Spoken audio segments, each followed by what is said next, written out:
Did you know the man who built one of history's greatest empires was killed by his own fear of dying?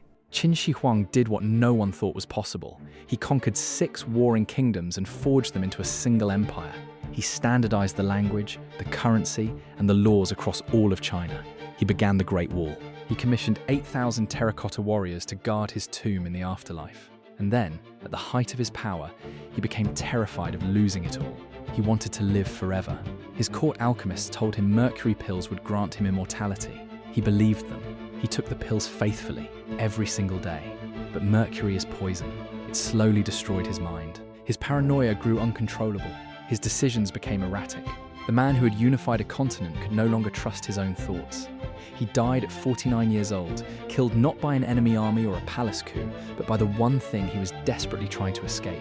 The man who feared death the most ran straight into its arms.